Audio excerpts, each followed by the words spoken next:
いかがですか？あれ、いや、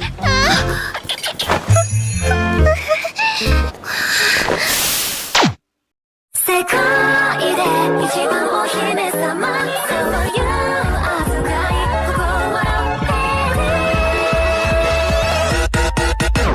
るよね。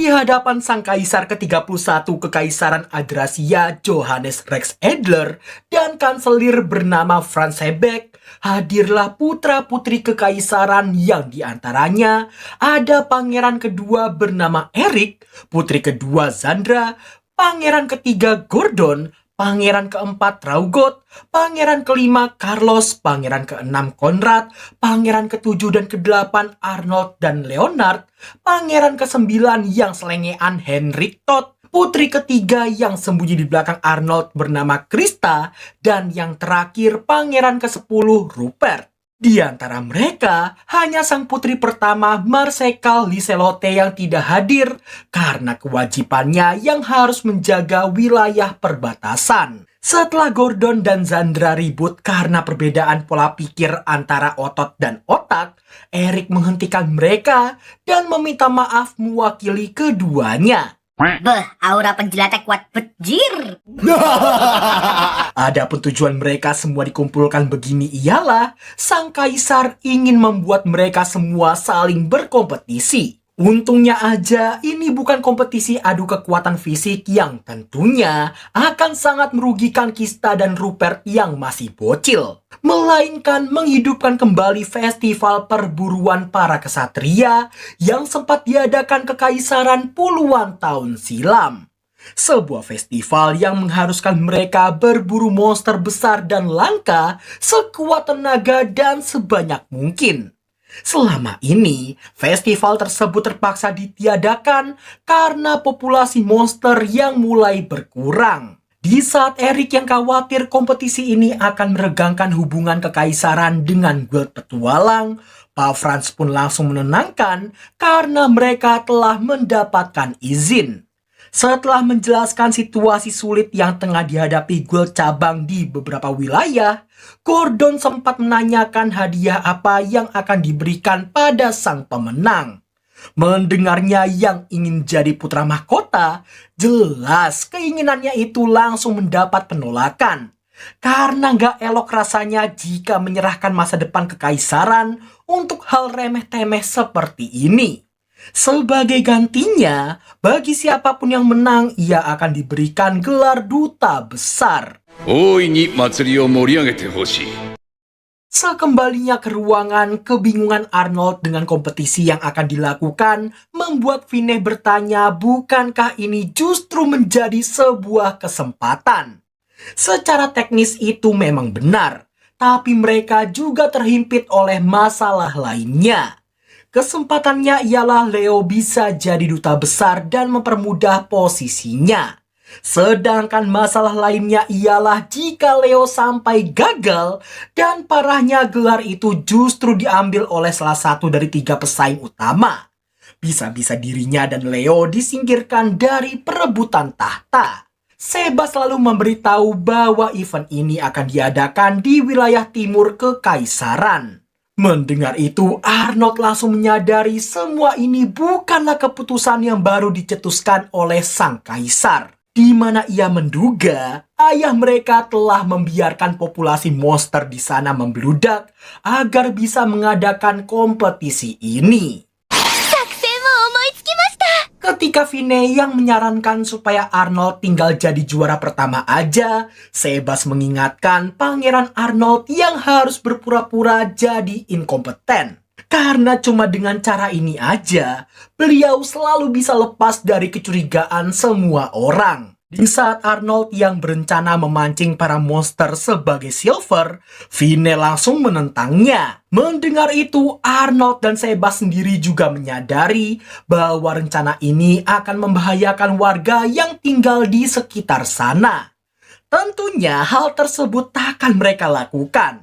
Sebas selalu seenaknya mengubah maksud pujian Arnold pada Vinne supaya hubungan mereka berdua ada kemajuan. お好きだという意味ですよ。 Gak cuma itu aja, bahkan dengan gebleknya Sebas juga mempermainkan perkataan tuannya hingga Arnold akhirnya termakan omongan butlernya sendiri.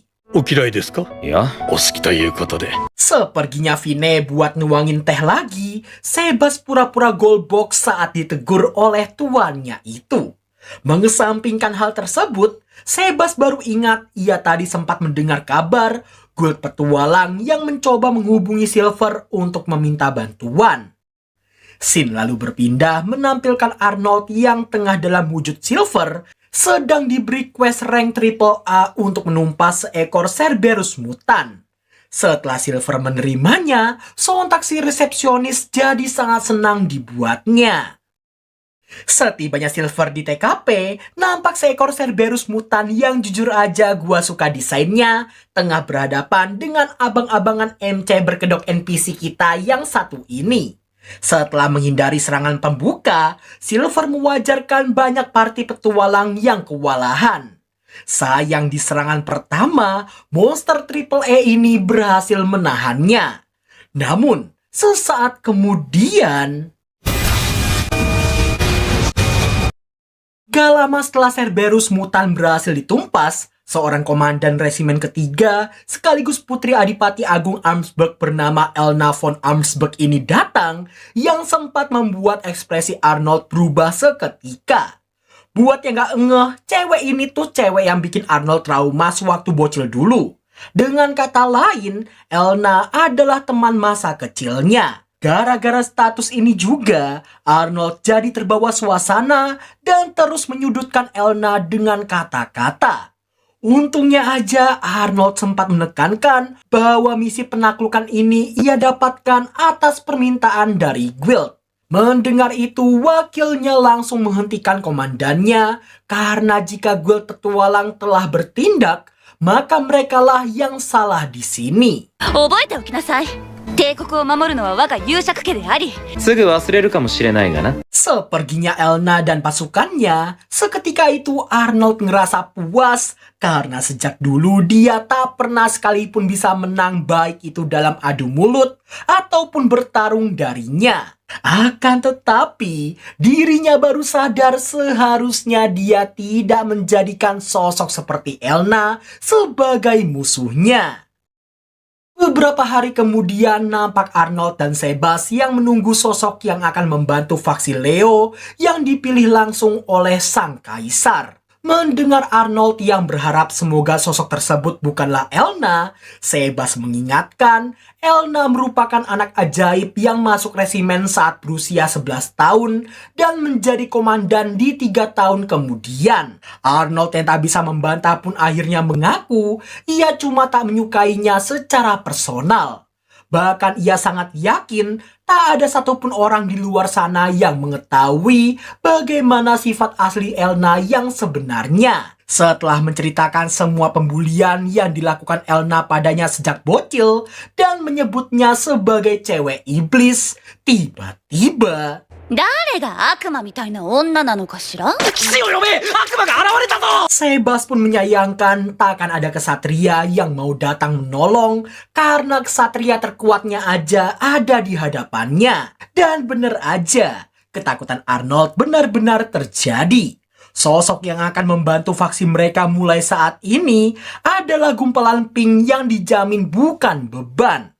Gebleknya di sini, kedatangannya yang bahkan gak dipanggil Arnold gak lebih dari sekedar reuni teman masa kecil, membantunya yang merupakan salah satu pangeran kekaisaran, juga memastikan bahwa Arnold lah yang akan jadi putra mahkota. Di tengah Sebas yang mendadak jadi pengkhianat bagi tuannya, Elna langsung menarik Arnold untuk melatih tubuhnya dengan latihan berkuda.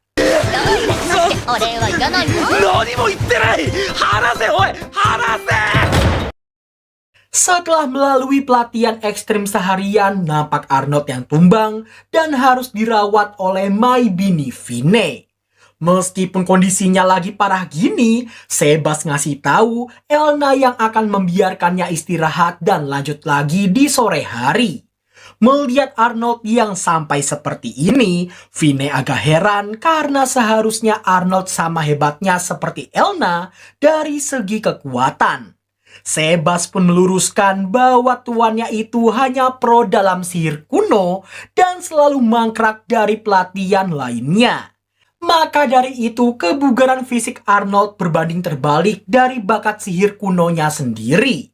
Itulah kenapa sejak kecil Elna selalu saja menyebutnya dengan kata cemen, cupu, noob, dan lain sebagainya. Selesai diolesi salep, Sebas mengungkapkan pendapatnya soal berkepihakan Elna ke faksi mereka. Singkatnya, Elna yang terkenal sebagai kesatria terkuat membuat Arnold jadi punya alibi dan akan membuat semua orang beranggapan dirinya tengah di-carry oleh gadis itu. Mendengar hal tersebut, Vine pun senang karena itu artinya Arnold jadi bisa mengerahkan segenap kekuatannya lebih leluasa. Di tengah pembahasan soal Arnold yang sebenarnya cuma gak mau repot dengan gelar ataupun status, Sebas mengingatkannya yang akan diomeli Elna lagi jika terus-terusan bersikap inkompeten seperti ini. 親身になってくれる幼馴染がいるのは羨ましいです。私は幼馴染と言える人がいないので。 Lagi dan lagi setiap kali Arnold melontarkan sindiran ke Elna, gumpalan pink ini selalu muncul tepat setelahnya. Dengan seenaknya nerobos masuk ke kamarnya kayak gini aja, udah jadi contoh sempurna untuknya. Elna pun menampik sindiran itu karena maksud kedatangannya tuh sangat baik. Cuma pengen ngasih obat pereda nyeri untuknya. Melihat Vine yang ada di sana, Elna pun terkejut karena tak menyangka akan bertemu dengannya di kamar besti sablengnya itu. Mengingat tadi Arnold mengaku udah lebih mendingan, tanpa pikir panjang, Elna langsung menariknya untuk latihan dengannya lagi. Melihat itu, Sebas dan Vine cuma diem aja, toh semua itu demi kebaikannya sendiri. Di malam harinya dengan kondisi pegel-pegel Edian, Arnold tetap memaksakan diri untuk pergi ke suatu tempat. Sebuah tempat yang mungkin hanya dirinya seorang yang mengetahuinya. 相変わらず古代魔法の研究とは恐れ入るよ。よく飽きないな、じいさん。 Rupa-rupanya, ruang rahasia ini adalah ruangan milik kakek buyut Arnold, sang kaisar ke-29 Adrasia, bernama Gustav Rex Adler yang kini terpaksa hidup dalam wujud proyeksi mental. Adapun alasannya yang bisa sampai seperti itu ialah, dulu dikala beliau tengah meneliti satu sihir kuno, tubuhnya malah direbut sesosok iblis hingga menyebabkan kekacauan di ibu kota. Saking keosnya, sihir kuno jadi dianggap tabu, jiwa si kakek tersegel di dalam buku, dan jadi proyeksi mental kayak gini. Mengesampingkan hal itu, si kakek justru memintanya bersyukur karena situasi yang ada sekarang, Arnold jadi bisa mempelajari sihir kuno sepuasnya. Bahkan topeng yang selalu dikenakannya dalam wujud silver merupakan artefak yang dibuat menggunakan sihir kuno. Singkat waktu, setelah membicarakan konspirasi yang menyebabkan kematian Wilhelm, sang putra tertua, yang kemungkinan melibatkan salah satu saudara atau bahkan ayah mereka, Arnold lanjut bertanya tentang sihir yang bisa mengendalikan para monster. Sontak Simbah auto bersemangat dong ya, setiap kali Arnold ngomongin soal sihir. Mengingat sihir hanya bisa mengendalikan beberapa, Gustav menduga dalam kemunculan banyak monster disebabkan oleh suling Hamelin. Mendengar itu, Arnold pun menjelaskan soal festival kesatria yang mau dihidupkan kembali. Meskipun dirinya dan Leo ingin menang, tapi jika sampai lawan mereka memiliki suling Hamelin, akan sangat mustahil untuk memenangkannya. Satu-satunya cara untuk menghentikan alat sihir itu cuma dengan menghancurkannya. Yang artinya, bertanding dengan cara normal hanya akan sia-sia. Lalu, berkat Simbah juga, Arnold jadi menyadari rencana utama si dalang yang sebenarnya gak tertarik dengan festival tersebut. Di tengah Arnold yang lagi OTW ke kamar, ia terhenti karena telah menyadari sesosok asasin yang sejak tadi mengikutinya. Melihat itu, sudah pasti semua ini karena Elna yang mutusin berpihak ke faksi Leo.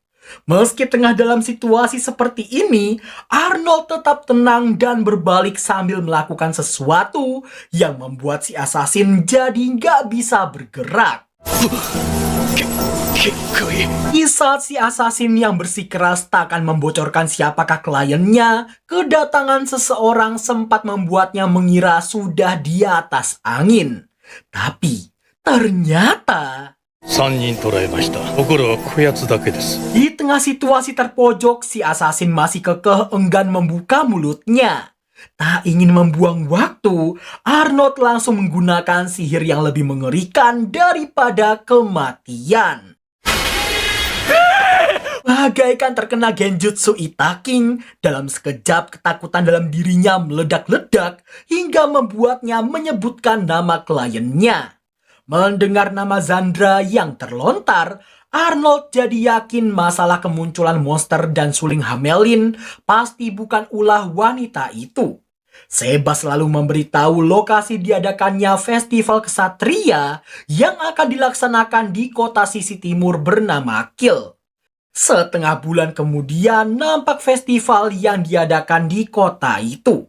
Di salah satu gang, Arnold tengah meminta Mai Binifine untuk mengenakan sebuah kacamata.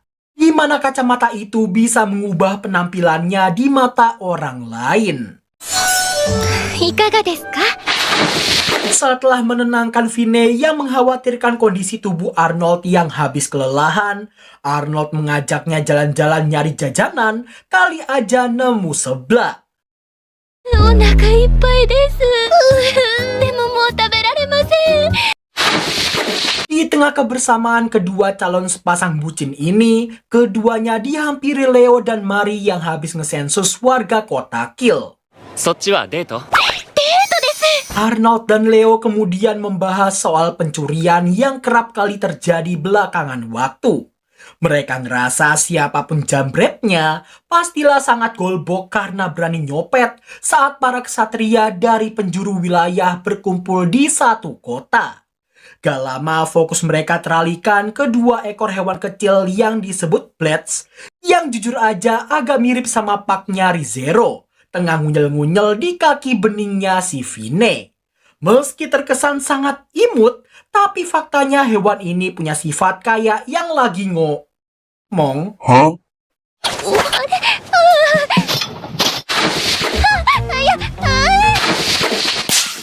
Infokan cara reinkarnasi jadi Blades!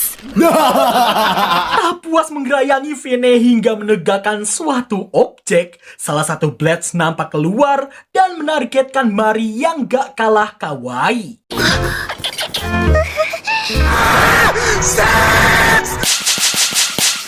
Kelengahan yang terjadi menyebabkan jepit pemberian sang kaisar Raib digondol salah satu Blades tadi. Setelah dibuat lemas, barulah Vine sadar begitu diberitahu Babang Arnold. Meski Arnold dan Leo yakin ayah mereka pasti akan memaafkan Vine, bahkan mungkin akan turun tangan untuk mencari pelakunya, tapi akan lebih baik jika masalah ini tidak dibesar-besarkan. Maka dari itu, Arnold dan Leo mutusin untuk berpencar dan menyuruh para kesatria untuk ikut membantu. Setelah meyakinkan Mai Bini bahwa mereka pasti akan menemukannya, nampak keduanya yang mencari di gang senggol dekat sana. Karena meskipun para Blades bisa dilatih untuk melakukan semua hal tadi, melatihnya untuk pergi jarak jauh adalah hal yang hampir mustahil. Itulah kenapa Arnold yakin demi mengurangi resiko para pelaku pasti meletakkan sesuatu untuk memancing hewan-hewan itu. Dan bener aja, ia berhasil menemukan sebuah ponoston yang bisa menyimpan dan mengeluarkan suara. Kemungkinan benda inilah yang digunakan untuk mengeluarkan suara Blades betina untuk memancing para pejantan. Blades pejantan diketahui punya kebiasaan mengambil barang-barang berkilauan untuk diberikan pada betina dan menarik perhatiannya. 絶対に捕まえるぞ。 Setelah mengumpulkan beberapa Phonoston di beberapa tempat, nampak Arnold yang menggendong Fine untuk mengambil Phonoston terakhir di sekitar sana. Akan tetapi, usai ketimpaan semangka gemoy, keduanya tadi sengaja melihat salah satu Blades yang diduga akan membawa mereka ke tempat persembunyian si pelaku. Demi dipercaya oleh para kesatria, Arnold langsung bercosplay jadi sang adik dan memerintahkan mereka untuk mengumpulkan personil dan menggerebek markas para pencuri. Melihat Fine yang murung, Arnold jadi heran dan bertanya padanya. Yang ternyata gadis ini cuma gak terima karena Arnold yang selalu menyerahkan semua prestasinya pada Leo. 栄誉争いには有利だ。 Setelah para kesatria berhasil meringkus para pencuri, nampak Arnold yang masih ngekosu mendatangi markas pencuri untuk mengambil jepit rambutnya Fine. Di saat para penjaga yang berusaha menghentikan karena semua barang di sana yang mau dijadikan barang bukti, Arnold meminta Fine untuk melepaskan kacamatanya. Setelah sedikit ancaman menggunakan nama Fine dan sang kaisar, kedua kesatria ini pun hanya bisa menurut dan berjanji tak akan memberitahukan soal pencurian jepit rambut pemberian sang kaisar ini pada siapapun. Bahkan berkat kecantikan dan ketulusan hati Mai Bini, kedua kesatria ini juga menurut akan membebaskan para Blades kembali ke dalam hutan. Di sore harinya, Fine berterima kasih ke Arnold yang telah banyak membantunya. Meskipun Arnold mencoba merendah, tapi Fine tetap kekeh pada pandangannya yang akan selalu melihat kerja keras Arnold sekalipun tak ada orang yang mengetahuinya. じゃあこれからもよろしく頼むよ。 Usai dibuat luluh, gebleknya gadis ini bahkan berniat menuliskan semua hal tentang Arnold agar orang-orang di masa depan nanti bisa mengingat betapa keren dan OP-nya sang pangeran yang selalu diremehkan. Gak lama fokus mereka tertuju ke Elna yang sedang menengahi dua pemabuk yang lagi bertengkar. Awalnya sih masih biasa aja. Tapi karena keduanya yang justru menyuruhnya untuk gak ikut campur, bahkan menganggapnya masih bocah, seketika itu gak pengen terlibat, Arnold buru-buru ngajak Fine balik, toh mereka akan berurusan lagi dengannya besok. Mengesampingkan itu, Fine kembali diajak berkeliling kios jajanan karena mereka masih belum menemukan seblak sama sekali. お腹いっぱいです。